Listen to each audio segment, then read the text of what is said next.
tenemos 570 adultos, 31 personas mayores y un total de 25 menores de edad. Hasta esta fecha se han descartado 6.511 personas, 67 personas se registran como recuperadas y se contabilizan lamentablemente 4 fallecimientos. 2 hombres de 87 años, un hombre de 45 años y el más reciente fallecimiento que ocurrió hoy en horas de la mañana, un hombre de 84 años, quien padecía de presión alta, que también es considerado un factor de riesgo ante el COVID-19. Tenemos 16 personas que se encuentran hospitalizadas, 11 de las cuales se encuentran en cuidados intensivos. Tenemos 5 personas en salón, en un rango de edad que va desde los 35 años hasta los 75 años. Al día de hoy se han procesado un total de 9.089 muestras. Hay un mensaje que en medio de toda la crisis que se desata por el COVID-19, hay un decreto que está cubriendo la no suspensión de servicio de agua si las personas no hacen la cancelación del recibo respectivo en estos tiempos. Pero yo quiero hacer un llamado importante porque ya el presidente lo ha indicado y en este momento yo retomo de que los que puedan pagar, por favor, háganlo. Y especialmente en las asadas, que son las asociaciones que administran los acueductos a nivel rural, hay asadas que son muy pequeñas y que están subsistiendo apenas con las cuotas que reciben. Y en el momento en que los que deben pagar no lo hacen, se está poniendo en riesgo la continuidad del servicio a través de lo que es el pago, por ejemplo, de los fontaneros para las reparaciones, para las conexiones o incluso los servicios de cloración que protegen y garantizan que el agua sea apta para consumir. Entonces, se pone en riesgo también la salud, así que hacemos ese llamado que, por favor, yo sé que son momentos difíciles, pero en la medida de lo posible, las que puedan hacer ese pago es importante para la continuidad del servicio con la calidad que todos y todas merecen.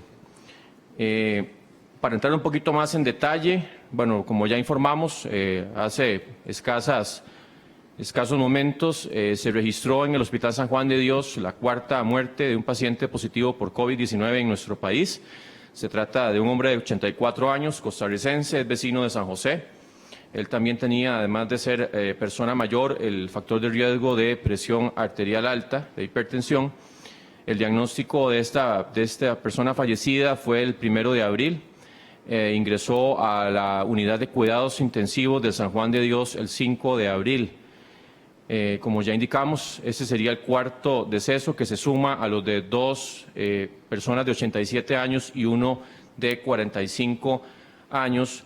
Y es importante indicar que nosotros hacemos el comunicado procurando que los familiares más cercanos se enteren directamente por el servicio de salud, porque nosotros procuramos en eso ser muy respetuosos y que no se vayan a enterar los familiares ni por un comunicado nuestro ni por ninguna otra forma de difusión de noticias que consideramos que es muy feo que los familiares se den cuenta, por ejemplo, encendiendo la tele o escuchando la radio y que no tengan esa comunicación directa del centro médico en donde ha estado hospitalizada la persona. Tenemos en total, también además de los que ya dijimos, en total 626 casos confirmados, hemos identificado 350 personas que están agrupadas en 16 clusters de más de 5 personas. Eso es importante porque son clusters, son grupos, aglomeraciones de personas y los demás ya son grupos de menores, de menor cuantía, por ejemplo, de parejas o grupos familiares más reducidos o algunos que no reúnen una conglomeración, pero eso es importante informarlo porque son en total 350 personas de esos 626 que están agrupadas en 16 clusters que son considerados grandes de 5 personas o más. Además tenemos 2 call centers afectados. Ambos call centers están en San José, en la provincia de San José. Uno tiene una casuística, un total de casos de 48 y otro tiene un total de casos de 6 personas. Gracias, doctor Salas. Don Román, su mensaje. Hoy quisiera nada más abordar 3 temas en este mensaje inicial. La primera es anunciar que esta semana recibimos y empezamos ya a la entrega de 30,000 máscaras de protección facial que son hechas en Costa Rica. Hemos hecho un llamado al sector empresarial, al sector privado, a las universidades de tratar de ir desarrollando capacidad local de producción de equipo de protección personal y otros insumos o equipos que se requieran para esta pandemia. Y esto ya es un ejemplo de eso, esas 30,000 máscaras de protección facial ya entregadas esta semana, que es la primera entrega. Hoy comenzamos ya la distribución. Hemos incluido en esta distribución de hoy 5,000 caretas de protección facial hechas en Costa Rica, 3,100 máscaras N95, esas son importadas, 166,700 mascarillas quirúrgicas, 5,000 batas descartables y 900 anteojos de seguridad.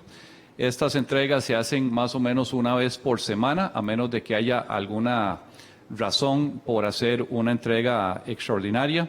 Y cuando hacemos estas adquisiciones se valora ergonomía, protección, funcionalidad, precio y calidad, además de la capacidad de producción y entrega. El segundo punto tiene que ver con la reciente posibilidad habilitada por la Asamblea Legislativa de que las personas puedan hacer un retiro anticipado del Fondo de Capitalización Laboral, lo que llamamos el FCL. Mucha gente no sabe cuál operadora es la que está manejando esos fondos para su persona. Entonces hay gente que a veces tal vez está saliendo a la calle buscando información en oficinas centrales de la Caja o en alguna sucursal de la Caja, y hemos puesto a disposición de toda la ciudadanía en el sitio web de la Caja una funcionalidad para que las personas puedan averiguar desde su casa cuál es la operadora de pensiones que está administrando su FCL. Esa página web es www.ccss.sa.cr/FCL, de Fondo de Capitalización Laboral. Ahí hay un sitio seguro donde pueden ingresar su información y se le va a enviar a su a la información que tenemos para contactarlo, o la que usted indique en esa página, la información que usted está solicitando. Quiero recordarle a la ciudadanía que el Fondo de Capitalización Laboral no se retira en oficinas centrales de la Caja ni en las sucursales de la Caja. Eso deben realizarlo de acuerdo a su operadora respectiva. Y el tercer punto es que, ya fue adjudicado la logística de traslado aéreo del material que se encuentra en la República Popular de China hacia nuestro país. Es una adjudicación a la empresa DHL por $1.2 millones y se estima que habrá una salida de Shanghái, China, el 22 de abril. Hay una serie de permisos y de aspectos logísticos y normativos que hay que lograr antes de poder recoger esos materiales. Entonces se estima que estará saliendo de Shanghái, China, el 22 de abril. Ese avión va a traer solamente material donado. Hay algunos atrasos en las compras que hemos hecho y entonces decidimos ajustar el volumen que se va a trasladar por aire a lo que estamos trayendo, que es material donado. Ahí hay batas descartables, respiradores N95, mascarillas quirúrgicas, lentes de seguridad, guantes, botas desechables, y todo suma más o menos 570 metros cúbicos de insumos que vienen a nuestro país para equipo de protección personal. Como ya se había anunciado, esto será publicado el día de hoy en la página web de la Caja. Voy a dar otra página, que es www.cccs.sa.cr/web/coronavirus/transparencia. Ahí pueden encontrar todo lo que es compras relacionadas a esta pandemia. Y en general, de forma transparente, la Caja siempre publica todo lo que es licitatorio. Y eso es en otro lugar de la página web, que es www.ccss.sa.cr/licitaciones. Muchas gracias, don Román. Don Alex, su mensaje. Muchísimas gracias. Muy buenas tardes. En primera instancia, y como es usual, agradecer a todas las personas que están trabajando activamente en esta situación de emergencia, tanto desde los servicios de salud como del resto de las instituciones, especialmente nuestros comités municipales de emergencia, 90 comités municipales de emergencia que están articulados en todo el país con la representación de las instituciones. A la Cruz Roja Costarricense, al Cuerpo de Bomberos y a las diferentes policías del país, particularmente a la Cruz Roja Costarricense y al Cuerpo de Bomberos, porque nos han permitido llevar insumos de primera necesidad tanto a poblaciones como también a 13 instituciones que desde que inició esta emergencia hemos logrado abastecer con artículos de primera necesidad como equipos de protección personal adecuados para el nivel de tareas que van a requerir, o también artículos de higiene como jabón de manos, detergentes, desinfectantes, entre otros. Mencionar que hemos iniciado a partir de esta semana un operativo que hemos denominado Enlace de Esfuerzos, que es un operativo de asistencia humanitaria que nos va a permitir llevar alimentos según las necesidades prioritarias establecidas desde los comités municipales de emergencia a aproximadamente 14.700 familias en 23 cantones y aproximadamente en las próximas 2 semanas unas 5.000 raciones de alimento para población indígena en condición de vulnerabilidad, también específicamente direccionado a esa población. De hecho, hoy ya tenemos la salida de los primeros suministros para 37 familias familias indígenas en el cantón de Talamanca, particularmente que han sido afectadas sobre todo por la pérdida del empleo que ellos desarrollaban en las fincas plataneras. En este operativo también trabajan aproximadamente 1.300 vehículos de las instituciones públicas, proporcionados por las instituciones públicas, entre ellas la Benemérita Cruz Roja Costarricense, el INDER, el INA, Recope, el MAC, el Sistema Nacional de Áreas de Conservación, SINAC, el INDER, que ya lo mencioné, que han colocado a disposición de la Comisión de Emergencia y del pueblo costarricense los vehículos, los conductores y el combustible. También trabajamos en el apoyo a la distribución de medicamentos a partir de alianzas público-privadas y comentar que en este operativo de asistencia humanitaria, que además de incluir una ración de alimentos para 2 semanas aproximadamente para una familia de 4 personas, donde se incluye aceite, arroz, frijoles, atún, avena, azúcar, leche, dulce, galletas, harina, leche en polvo, entre otras, pastas, sal y un paquete de artículos higiénicos. Me interesa destacar en este sentido que hemos reforzado, además de esos paquetes higiénicos, los suministros de limpieza, sobre todo desinfectantes y el alcohol, que es importante que todos en nuestra casa lo tengamos. Así que ese paquete de asistencia humanitaria se está incluyendo esos artículos básicos de limpieza, además de los comestibles para las necesidades básicas de la población. Importante mencionar que se han identificado a partir del trabajo que hacen los comités de emergencia 3 categorías de beneficiarios en este sentido. La primera de ellas son las personas que están con una orden sanitaria de aislamiento, de cuarentena, información que se coordina con la Caja Costarricense de Seguro Social y con el Ministerio de Salud en el marco de las diferentes áreas rectoras de salud en el país, para que estas familias que están bajo condición de aislamiento y no tienen una red de apoyo y de abastecimiento puedan ser abastecidas por los comités municipales de emergencia, entregando en sus casas esta ayuda humanitaria, de modo tal que no tengan que salir de la casa, dado que están en esa condición de aislamiento. El segundo grupo de personas son adultos mayores, personas con discapacidad o personas en extrema pobreza que no están siendo sujetas de una de las ayudas ordinarias del Estado, mismas que no se han interrumpido,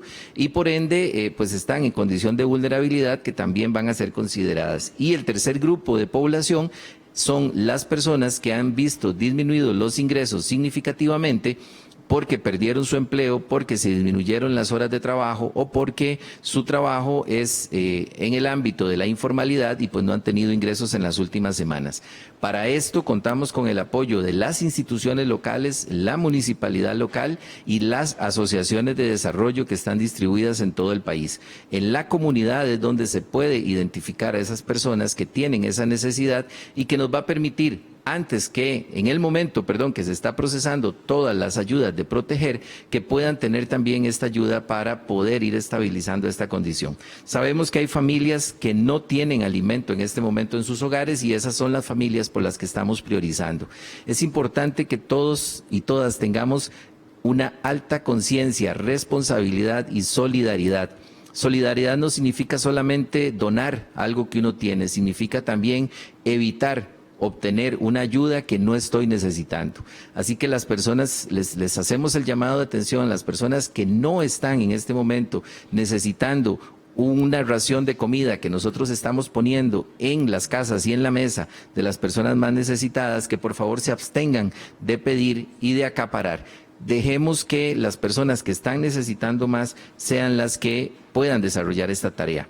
Para eso, también hemos desarrollado una alianza público-privada bajo el liderazgo del despacho de la primera dama y el Ministerio de la Presidencia para que por medio de las asociaciones bancarias, de la Asociación Bancaria y también de la Federación de Cooperativas de Ahorro, todas las personas que tengan a bien donar en efectivo lo puedan hacer a través de estos medios y también por medio de la plataforma de Colby, y hoy se nos están uniendo también Movistar y Claro. En este momento nosotros tenemos disponible en la página web las cuentas de cada uno de los bancos. Son muchos bancos, alrededor de 20 o más entidades financieras que están incluidas en esta campaña con Voz Podemos, y ahí pueden en nuestra página web y también en nuestras redes sociales de la CNE, así como de la Presidencia de la República, se pueden identificar las cuentas bancarias y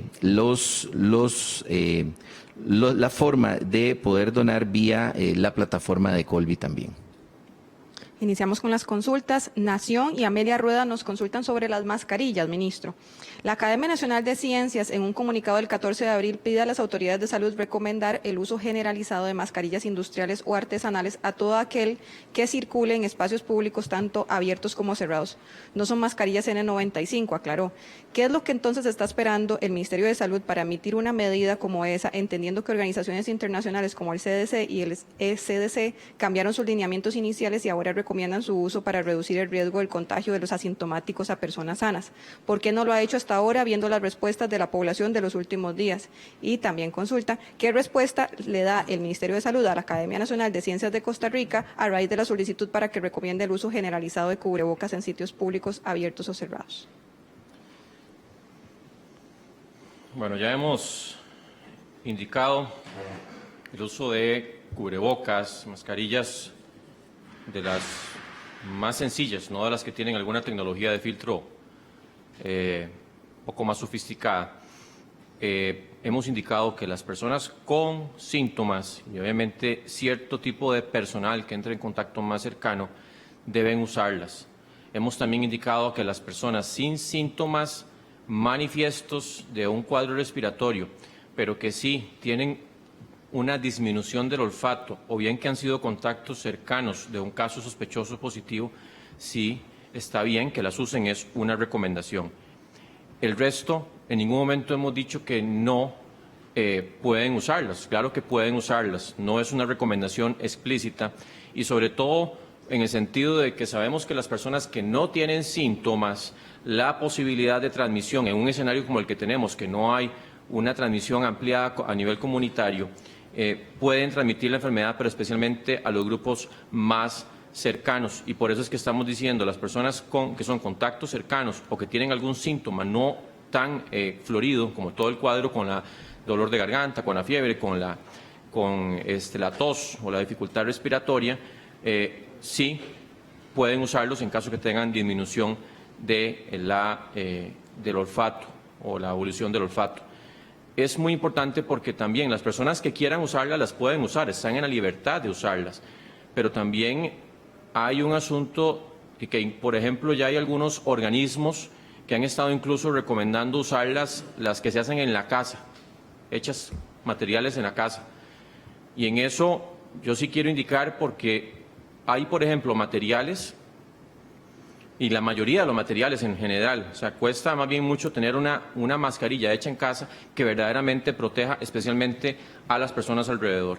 Y esto más bien puede dar una sensación de falsa seguridad y el uso no adecuado, el no manejo adecuado de las mascarillas, que es todo un entrenamiento que se tiene que llevar, también se convierte más bien en un asunto de falsa seguridad. Hemos tenido reportes en países en donde la gente la ha estado usando de forma generalizada, que más bien pierden el respeto al distanciamiento entre personas y que incluso empiezan a tocársela y acomodársela sin lavarse las manos, y eso también se convierte en un asunto de rebote. Así que también con el asunto de las mascarillas indico, hay toda una delicadeza en su uso, y que no es que en ningún momento hemos dicho que no deben usarla la población que quiera usarla, pero que sí hay casos mucho más específicos, mucho más recomendados, que hemos hecho el llamado a que se usen. Don Román, también Nación consulta sobre el cuarto fallecimiento, si es posible confirmar cuánto tiempo estuvo en el Hospital Nacional de Geriatría antes de ser trasladado al San Juan y con cuáles síntomas llegó al Hospital Nacional de Geriatría, porque además se trasladó del San Juan y no se siguió su atención en el geriátrico. Bueno, lo que hemos dicho es que los casos que llegan a requerir de la máxima atención de cuidados intensivos inicialmente se van a atender en los hospitales nacionales. Entonces, por eso se da el traslado. Además de que el Blanco Cervantes, al ser un hospital geriátrico, es un hospital donde queremos tratar de evitar que hayan pacientes ahí internados en la medida de lo posible, porque por definición, todos los pacientes son de alto riesgo. No tengo el dato exacto de hace cuántos días se trasladó del Blanco Cervantes al San Juan de Dios, pero al trasladarse, bueno, tanto en el Blanco Cervantes, que es un excelente hospital geriátrico, se le dio la atención de altísima calidad, y cuando se trasladó al San Juan de Dios, pues ya entró a cuidados intensivos en una atención de la más alta calidad que tenemos en el país. Y debo decir que también hubo un egreso del Hospital San Juan de Dios, así que no todos son malas noticias. Recordemos que tenemos especialistas de primer mundo en todos nuestros hospitales, y agradecemos el gran esfuerzo que hacen los equipos de cuidados intensivos a lo largo y ancho de todo el país. Don Román, AM Prensa consulta. En Cartago los EBAIS no están haciendo entregas de medicamento a domicilio. ¿Por qué no se dispone de ese servicio en estos centros? Bueno, justamente en Cartago se va a iniciar el próximo lunes 20 de abril la entrega de medicamentos a domicilio. Esta zona tiene una combinación de EBAIS que están tercerizados versus otros que están operados por la caja misma, así que no está en este momento implementado la receta electrónica en estos EBAIS. Entonces, cuando el paciente tenga que entregar la receta en físico, lo que queremos solicitarle es que se apoye en un tercero, puede ser un familiar, que vaya a entregar esa receta, y en el lugar le van a tomar los datos exactos de la vivienda, la dirección, para coordinar la entrega a domicilio. Entonces queremos que el paciente crónico que está en necesidad de medicamentos no tenga que egresar de su casa para ir a recoger los medicamentos. Vamos a estar informando en los próximos días sobre la ampliación de la entrega a domicilio, que se ha ampliado bastante desde el último informe que dimos. Cada vez son más organizaciones, más instituciones las que se suman a colaborar con la Caja con esta entrega a domicilio, y debo decir que no conozco un país en el mundo en este momento que esté entregando los medicamentos a domicilio a los pacientes crónicos en esta pandemia. También quisiera informar que el laboratorio óptico de la Caja está comenzando también a entregar a domicilio los anteojos que las personas no pudieron retirar antes de que se diera todas estas restricciones. Y en ese caso se está haciendo gracias a la colaboración de la UNED con 2 vehículos que están poniendo a disposición de la Caja para esto. También AM Prensa nos consulta, don Román. Recibimos reportes de que en el Hospital San Vicente de Paúl, en el servicio de ortopedia, pacientes en riesgo por diabetes u otra condición han ido al centro médico para su cita, pero se topan con la sorpresa de que no se les atiende y tampoco se les avisa con anterioridad que su cita fue reprogramada. ¿Es esto un problema específico de ese hospital o qué está sucediendo? Las mismas secretarias señalan que no son ellas las encargadas de llamar a los pacientes para cancelar citas. Entonces, ¿quién está a cargo? Bueno, hay ciertas citas que continúan, las de hipertensión y las de diabetes son de estas citas que continúan. En ortopedia solo se está atendiendo trauma, no la consulta externa normal. Este caso entiendo que es de una usuaria que tenía consulta de ortopedia, que no está operando a menos de que sea trauma, y que de casualidad también tiene diabetes. Y no sé el caso específico, pero puede ser que ella haya ido en otras ocasiones a una cita por diabetes, que la hayan atendido y que se haya sorprendido de que en ortopedia no la estén atendiendo. Pero eso se ha anunciado, y nada más para que sepan, en el hospital de Heredia, para ortopedia, solo casos de emergencia por trauma. Don Alexander Solís nos consulta Radio Metrópoli. Hay barrios de diferentes comunidades que están recolectando víveres. ¿Pueden estos llevarlos a los respectivos comités de emergencia para que sean estos los que los distribuyan a las personas indicadas? Hay varias iniciativas, entre ellas hay iniciativas de barrios hermanos, hay múltiples iniciativas que hemos registrado en nuestra plataforma. Cuando la iniciativa implica organizarse y seleccionar un barrio, como el caso de Barrios Hermanos, y llevar la asistencia directa a esas personas, lo que debemos hacer es reportar el barrio donde estamos entregando esa asistencia y la cantidad de familias a las que le hemos dado la asistencia. Esto para el registro que debemos llevar en los comités de emergencia y en la Comisión Nacional de Emergencia. Si lo que la familia quiere es donar unos víveres en específico, pueden recurrir a los comités municipales de emergencia para que ahí se le pueda recibir y poder después armar otros diarios para llevar como parte de este operativo. Diario Extra consulta, ministro Salas. Un estudio de la Escuela de Salud Pública de Johns Hopkins indicó que la vacuna BCG contra la tuberculosis disminuye hasta 6 veces la afectación y muertes por COVID. ¿Tienen las autoridades de salud información al respecto, tomando en cuenta que la vacuna contra la tuberculosis está en el esquema de vacunación nacional? Próximamente la Caja empezará la campaña de vacunación contra influenza. ¿Valoran la aplicación de la dosis contra tuberculosis? ¿Qué tanto pueden llegar estas vacunas a disminuir el impacto contra el COVID? Sí, ya esa pregunta habíamos referido en creo que la semana anterior. La BCG, que se aplica en nuestro país desde 1968-69, es la vacuna que nos protege, que deja generalmente una cicatriz en el hombro y que nos protege contra ciertas formas de la tuberculosis. Hay algunos estudios que se están llevando a cabo en diferentes partes del mundo que tratan de relacionar el uso de esa BCG de forma sistemática, o sea, aplicada en toda la población, con alguna protección cruzada contra el SARS-CoV-2 o el COVID-19. En eso es importante porque todavía todos los estudios que hay hasta el momento son hechos con base en el historial, o sea, lo que ha pasado hacia atrás en los diferentes países que tienen esquemas de vacunación, pero en realidad ahí no podemos ser tan claros de decir que la BCG verdaderamente tiene un rol protagónico en esa protección. Pueden haber otros factores que estén enmascarando o confundiendo el efecto de la vacuna BCG. Hay un estudio que se está llevando a cabo en Australia, en Melbourne, que ese sí es un poco más interesante porque está haciendo un seguimiento de personas que se vacunaron recientemente y ver también la respuesta ante el SARS-CoV-2, que es el que provoca el COVID-19.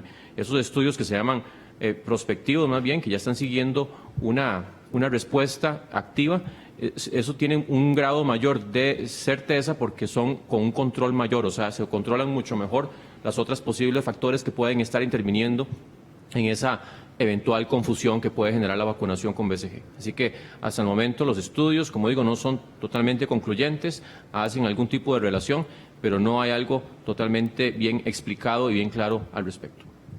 Don Román, CR hoy consulta. El pasado 6 de abril, don Román Macaya afirmó que para generar el suero convaleciente con el plasma de personas recuperadas se necesitaban entre 25 y 50 de ellas para que donaran sangre y que los iban a contactar. ¿Ya tienen esa donación tomando en cuenta que ya son más de 60 los recuperados? ¿Cómo avanza ese proceso? El proyecto que se trabaja junto con el Instituto Cloromido Picado va muy bien, va avanzando rápido. El día de ayer tuvimos 3 reuniones, una entre el Cloromido Picado, la Caja y un laboratorio especializado, bioseguridad nivel 4 en Estados Unidos, para valorar la posibilidad de probar algunos sueros en el laboratorio previo a utilizarlos en personas. También en la noche tuvimos 2 reuniones, una interna a la Caja, otra con el Cloromido Picado. Y recordemos que hay 3 estrategias. Una que es el plasma completo, que es básicamente tomarle sangre a los pacientes que ya se recuperaron, bajo el supuesto de que esa sangre tiene anticuerpos, que son los soldados que defienden el cuerpo y eliminan el virus de ese paciente ya recuperado, y utilizarlo como una transfusión de sangre en un paciente que está activo con el virus. Hay otra etapa que es solicitar donantes de sangre de toda el grupo de recuperados para generar un almacenamiento de sangre que se pueda usar para purificar los anticuerpos y esos introducirlos, pero ya de una forma más estandarizada en los nuevos pacientes. Y la tercera ya es con la estrategia que usa el Cloromido Picado todos los días para desarrollar sueros antiofídicos, solo que serían sueros anti-COVID-19. En la etapa que estamos en este momento, ayer básicamente se finalizó el diseño del protocolo, tanto de la extracción del plasma, con el procesamiento de la misma y luego la infusión de esa plasma y en qué tipo de pacientes. Y ahora esperamos que esta semana ya se apruebe por el Comité de Farmacoterapia de la Caja ese protocolo para comenzar ese proceso que empieza desde la extracción de esa sangre. Entonces, si bien esos pacientes, por dicha, ya se están acumulando, esos pacientes recuperados, todavía teníamos que finalizar el protocolo y que ésta sea aprobada por el comité competente. Ministro Salas, Delfino.com, Visión Empresarial y El Observador nos preguntan sobre los call centers. Dada la gran cantidad de casos confirmados de COVID-19 registrados en un call center, ¿tenía el Ministerio de Salud denuncias por incumplimiento de las medidas obligatorias que habían sido emitidas para esta empresa en concreto? ¿Habrá una investigación para determinar si se incumplieron los lineamientos que se habían emitido? ¿A qué se exponen las empresas independientemente de su tipo que por incumplir las medidas sanitarias ordenadas causen propagación de enfermedades con COVID-19? Ante el caso, son varias consultas, ministra, se las leo juntas. Ante el caso del call center de Barrio Don Bosco, ¿cuántas personas han sido enviadas a aislamiento y cuántos casos existen relacionados con él? ¿Se están estudiando más casos en call centers? ¿Se han reunido para eliminar el hacinamiento en estos call centers y saber si se cerró el call center donde se encontraron las personas contagiadas? En general, es poder dar más detalles sobre estos 2 call centers de San José y el seguimiento que le da el Ministerio de Salud. Sí, ya hemos indicado en cualquier centro de trabajo, llámese call center u otro, Cuando hay un reporte de casos sospechosos, inmediatamente se hace la investigación para determinar cuáles son los contactos cercanos, porque ya hemos indicado que no es haber estado en contacto muy corto tiempo, casi que, ¿verdad? Solamente porque le dijo, hola, ¿cómo está Dios? Ya eso no es un contacto cercano. Siempre hacemos el levantamiento de los contactos cercanos y a todas esas personas, tanto a los sospechosos, obviamente cuando ya se confirman, pues entonces se sostiene la medida y los contactos cercanos se mantienen en un aislamiento preventivo por 14 días. Siempre que se hace ese tipo de visitas, pues inmediatamente se verifica y se está haciendo verificación incluso antes de que tengamos de manera prospectiva, cuando lo podemos hacer, todas las condiciones que cumplan los diferentes recintos en lo que es disminución al 50% de funcionamiento de su capacidad. Ya los call centers están en esta medida, hace ya más de 3 semanas que emitimos esa medida, posiblemente ya casi que 4 semanas, y en el caso específico de los 2 call centers, no me voy a referir a cuál es cuál, también aquí hay un asunto que no hemos evitado referirnos a casos específicos, pero sí tenemos 48, los dos casos que tenemos en call center, tenemos 48 casos en uno y 6 casos en el otro. Uno de ellos sí tenía una orden sanitaria previa, justamente por no cumplimiento del 50% del aforo. Aquí ya hemos indicado que en caso de no cumplir esta medida se suspende el permiso sanitario de funcionamiento por 30 días inmediatamente y las personas que están incumpliendo con esa medida también se están exponiendo a una multa importante, además de una denuncia penal por incumplimiento. La Voz de Guanacaste consulta, don Román, de la donación de insumos que hizo China a Costa Rica, ¿qué porcentaje le corresponderá a los hospitales regionales como los de Guanacaste y cuándo se les entregaría ese material? De parte de las autoridades de la Caja, ¿cuáles criterios utilizan para asignar los insumos de protección personal entre los centros hospitalarios del país? Sí, en cuanto a la distribución de equipo de protección personal, por lo general es más o menos el 40% de ese equipo que se distribuye a los hospitales regionales.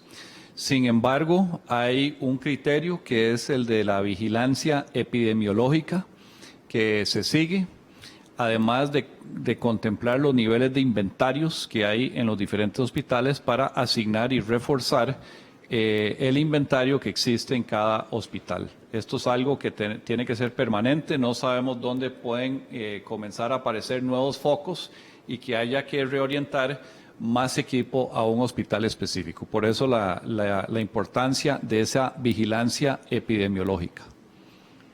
Don Alex, nos pregunta también la Voz de Guanacaste, ¿cuál será el procedimiento a utilizar para transparentar cuánto dinero le llega a cada comité local de emergencia? Bueno, aquí es importante mencionar que no llega el dinero en efectivo a un comité municipal de emergencia. La ley de emergencia prevé un mecanismo específico para la CNE en caso de situaciones de emergencia que nos permite habilitar un crédito con un comercio local. De modo tal que se le autoriza mediante un procedimiento, ese comercio nos otorga crédito, en este caso le estamos pidiendo por favor a los comerciantes locales que nos den un crédito y nosotros tenemos un procedimiento para pagar en una semana posterior a que nos llegue la factura, esto para poder garantizar que los recursos lleguen a los territorios y no impactemos la economía en ese territorio.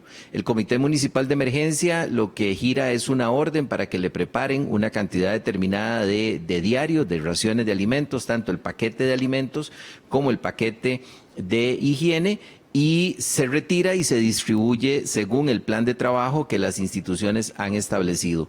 Para ello, además, deben de llenar un formulario, que estamos preparando una aplicación para hacerlo en línea, deben de llenar un formulario donde va a constar la familia que recibió la donación para poder con eso tener todos los criterios de transparencia. Importante mencionar que por eso hemos trabajado en esta campaña con Voz Podemos y en alianza con los bancos y las cooperativas para que las cuentas en las que se depositan los recursos sean cuentas que estén sujetas a la verificación de la SUGEF. Pero también la Comisión Nacional de Emergencia y el Fondo Nacional de Emergencia está sujeto a la evaluación de la Contraloría General de la República. Y hemos también tomado la previsión de disponer de una auditoría externa para que todos los recursos que sean manejados en esta emergencia de COVID por el Fondo Nacional de Emergencia también sean evaluados, analizados por esta firma de auditoría externa.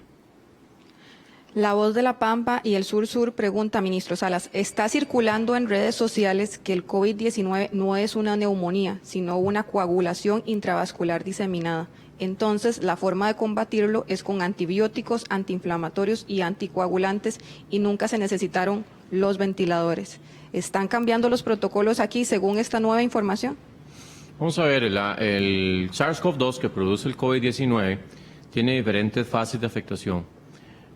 Obviamente que hay una fase que es de vías respiratorias superiores. En muchos pacientes no va a haber una afectación franca pulmonar. En otros pacientes ya hay una fase pulmonar en donde sí se establece una neumonía. Y en los pacientes que se complican, generalmente sí existe una fase del sistema inmunológico en donde hay una respuesta exagerada del mismo sistema que nos tiene que defender. El sistema reacciona de una forma exagerada y eso se convierte en un enemigo en contra del mismo cuerpo. Eso se llama una tormenta de citoquinas. En muchos casos son unas sustancias que justamente nos ayudan a modular la respuesta del sistema de defensas. Y en esos pacientes, pues sí, hay que estar usando diferentes tipos de abordajes terapéuticos un poco diferentes, pero eso nosotros a nivel de la caja hemos ido haciendo toda la adaptación de los protocolos de acuerdo a la última evidencia disponible y la experiencia sobre todo de los países que han tenido una cantidad de casos muchísimo mayor que Costa Rica, como Italia, como España, como China, ¿verdad? Que ya nos han venido dando informaciones importantísimas sobre cuáles son los parámetros, incluso que uno puede ir midiendo para saber si la persona va a tener un deterioro, un progreso hacia un cuadro más letal en donde el sistema inmunológico es el que se convierte en el enemigo de la persona. Es cierto que también se ha visto una coagulación vascular diseminada en donde ya se forman trombos que pueden atacar diferentes órganos y eso pues es parte también de esa respuesta inmunológica tan fuerte que se da en algunos pacientes. El semanario Universidad y distintos medios toman la denuncia del semanario para consultar lo siguiente. Acabamos de publicar el caso de una joven a la que le negaron 3 veces la prueba del COVID-19, pese a presentar los síntomas. Dice el guarda, en el Hospital San Juan de Dios no la dejó entrar y le dijo que esos no eran síntomas, mientras que en el EVAIS de Mora un médico la trató de ignorante. Tras pasar a la medicina privada y ser reportada como caso sospechoso por el Ministerio de Salud, ayer le hicieron la prueba y salió positiva. El caso ya fue denunciado por la mujer ante la Contraloría de Servicios de la Caja. ¿Tienen conocimiento de esta denuncia? ¿Puede quedar en manos de un guarda de seguridad la decisión de si un caso se considera sospechoso o no? ¿Qué procede en el caso de que un médico trata de ignorante a la paciente solo porque reportó los síntomas sobre los que hemos venido hablando todo este tiempo? ¿Por qué hay resistencia en aplicar las pruebas en algunos centros médicos, como se evidencia en este caso y en la clínica Marcial Fallas? ¿Cómo hacer para que el personal no niegue la prueba a los usuarios? Esto debido a que una paciente en Mora se le negó y tuvo que pagar esos 200.000 colones en el servicio privado para que le dieran el resultado positivo. Bueno, a ver, todo caso hay que revisarlo. Se pueden dar estas situaciones. No tengo los detalles de esta denuncia, pero igual lo vamos a revisar como lo hemos hecho con otras situaciones. Pero a manera general, un guarda no es el que determina si un usuario recibe o no recibe una prueba por COVID-19. Pero además, los criterios o los lineamientos mediante los cuales se decide si se le aplica la prueba o no, han ido evolucionando en el tiempo porque esto es algo muy dinámico. En los primeros días de esta pandemia, el lineamiento inclusive de la Organización Mundial de la Salud era que la persona viniera de China, había estado ahí en los últimos días, había estado en la ciudad de Wuhan y había estado en un mercado con animales. Eso ha ido evolucionando y aquí en el país también evoluciona y cada vez los criterios son más amplios. Son más amplios porque al haber más casos ya hay más situaciones que pueden ser la razón de contagio, pero también se conoce más sobre síntomas, por ejemplo, la pérdida de olfato. Entonces, el último lineamiento ya genera todos los síntomas posibles. Ya el criterio no es solo si la persona estuvo en el exterior, sino si estuvo en contacto con alguien que vino del exterior en las últimas 2 semanas. O sea, hay una serie de criterios. Pero al final hay un criterio que es el criterio médico. O sea, el médico puede tomar la decisión. Entonces, ahí se abre la puerta para esa flexibilidad en ese criterio. Y yo sí quiero decir que, si bien estos casos hay que revisarlos, y siempre tomar las medidas para que los usuarios sean atendidos y diagnosticados de la forma más oportuna. La inmensa mayoría de la población de la Caja, de todos esos trabajadores, tienen una enorme mística y están ahí para atender al usuario, para diagnosticarlo y para tratarlo. Y esa es la mentalidad, es la atención, no es la negación de la atención. Multimedios y el semanario Consulta, ministro Salas, ¿podría detallar si la investigación solicitada por usted en relación con el caso de la paciente de la Marcial Fallas ya tiene algún avance? Lo que tenemos es que esta semana va a estar el informe y vamos a estar informando justamente en el momento que lo tengamos. La República consulta a don Román. La búsqueda activa de casos sospechosos de coronavirus en el San Juan de Dios ha dado resultados. ¿Han hallado casos producto de las entrevistas que realizan en sus áreas de ingreso o a quienes acuden al centro médico? Yo no tengo el informe todavía. Vamos a estar dando los resultados de eso una vez que lo tenga. Punto noticioso, consulta. ¿Podremos aumentar el número de médicos en la Caja en estos días? Don Román. ¿Perdón? ¿Podremos aumentar el número de médicos en la Caja en estos días?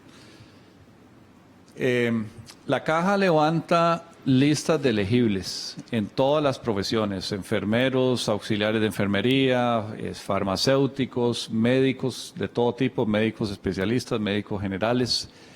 Y la Junta Directiva de la Caja lo que acordó hace varias semanas, de nuevo con la intención de mantener la capacidad plena de los hospitales en una pandemia, es que cualquier médico que falte o cualquier personal que está en la atención de los pacientes sea sustituido de forma inmediata. Puede ser una incapacidad, puede ser cualquier razón, pero si no está, que se pueda sustituir de forma inmediata. Y hay unos criterios que entran en esa selección de las listas de elegibles. Obviamente, hay unos perfiles que son mucho más difíciles de sustituir que otros. El de los médicos especialistas es uno de ellos, o sea, un médico intensivista que tiene tanta cancha y experiencia en la atención de cuidados críticos, no es fácil de sustituir. Diría que es casi imposible. Pero en general lo que se busca es, en todos los perfiles de ese personal que está en la atención, sustituirlos en el momento que se pueda, cuando esas personas no estén presentes. Y eso es algo nuevo durante esta pandemia. Don Daniel, Noticias Repretel consulta, ¿cómo está midiendo el gobierno el movimiento de las personas en la vía pública? ¿Por zona, por horarios, con cuáles herramientas? ¿O se basan en percepciones, videos y fotos de redes sociales o reportes que les llegan por mensajes? Si está utilizando alguna herramienta, ¿cuál es? Si no, ¿por qué no buscar datos al respecto para tomar decisiones?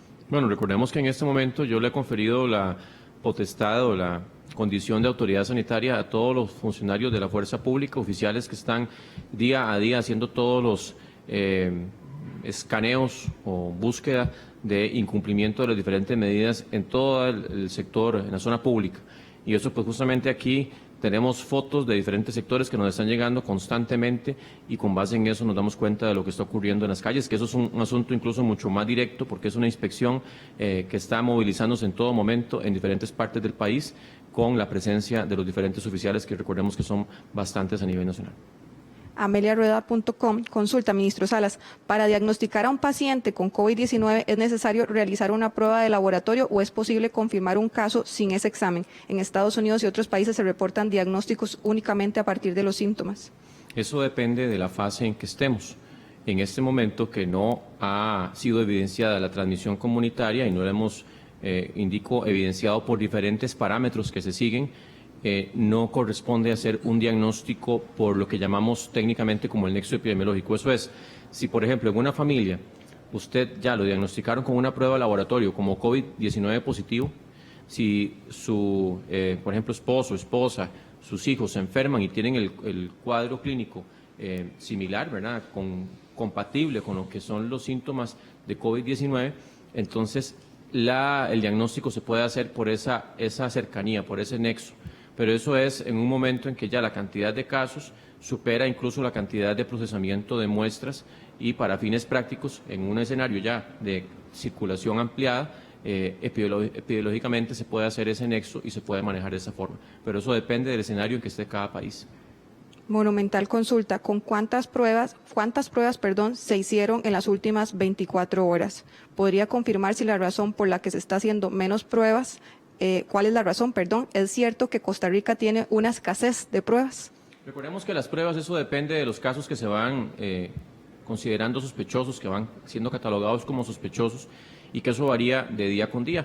Hay momentos en que por la cantidad de personas que estuvieron incubando y que hubo una exposición importante en los días previos, en los 5 días previos, pues van a haber más demanda de muestras. Otros días esa demanda es menor. En el último día se hicieron 386 pruebas y tenemos en este momento cerca de 6.000 pruebas disponibles en todo el país, más 6.000 más que ya vienen de camino, donadas por la OPS-OMS, y estamos haciendo todas las gestiones que ustedes ya conocen para la compra directamente por parte de la Caja y con apoyo también de la Comisión Nacional de Emergencias para tener más pruebas disponibles y poder abarcar en caso necesario, porque por el momento no hemos tenido una demanda de pruebas de procesamiento que supere la cantidad que tenemos disponible instalada en nuestro país, que ya dijimos que podemos eventualmente, no hemos llegado a esa cuota, superar las 600 pruebas por día si fuera necesario.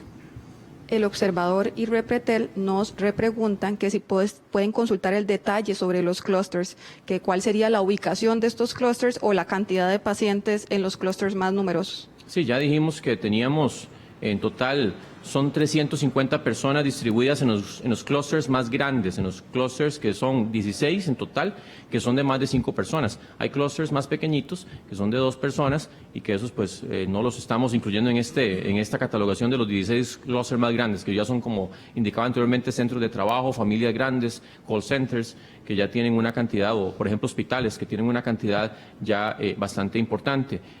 Recordemos que los clústeres, si bien es cierto, pueden estar en contacto en una zona geográfica específica, en realidad las personas que se ponen en aislamiento están ubicadas en diferentes partes del país. O sea, una persona, por ejemplo, un call center que tiene 48 personas positivas, hay personas que pueden vivir en Santana, otras pueden vivir en Tibás, otras pueden vivir en Desamparados, otras pueden vivir en Heredia, otras pueden vivir en Cartago. Así que esa ubicación de un clúster específicamente en un lugar no corresponde, porque las personas justamente están en diferentes domicilios generalmente, a menos de que sean ya familias, que es diferente, ¿verdad?, donde hay una convivencia o un lugar de residencia mucho más claro. Y dado el tiempo para concluir la conferencia, don Alex, si nos puede repetir los números para donar en las plataformas. Muchísimas gracias. Recordemos entonces, con Voz Podemos, los números para las plataformas son: quienes dispongan su teléfono celular bajo la plataforma Colby, 5613 para donar 2.000 colones, 5614 para donar 4.000 colones, y 5615 para donar 5.000 colones. Quienes dispongan de una plataforma Claro, de un servicio Claro, podrán hacerlo a través del 2030 para donar 1.000 colones, 2031 para donar 2.000 colones, 2032 para donar 3.000 colones y 2033 para donar 5.000 colones. Y quienes dispongan de una plataforma Movistar, igual 2030 para donar 1.000 colones, 2031 para donar 2.000 colones, 2032 para 3.000 colones y 2033 para 5.000 colones. De esta forma damos por concluida la conferencia del día de hoy. Buenas tardes y nos sintonizamos mañana a ser las 2:45.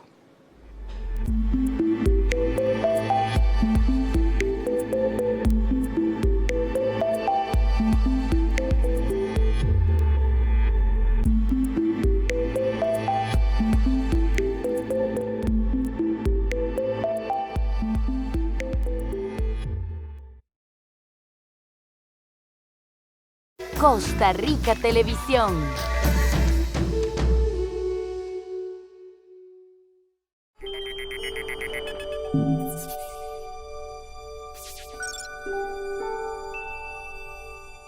La Organización Mundial de la Salud generó la sigla COVID-19 para llamar a esta enfermedad y así evitar la estigmatización. También acuñó el término de infodemia o desinfodemia, que es la epidemia de la mala información o de la información inexacta.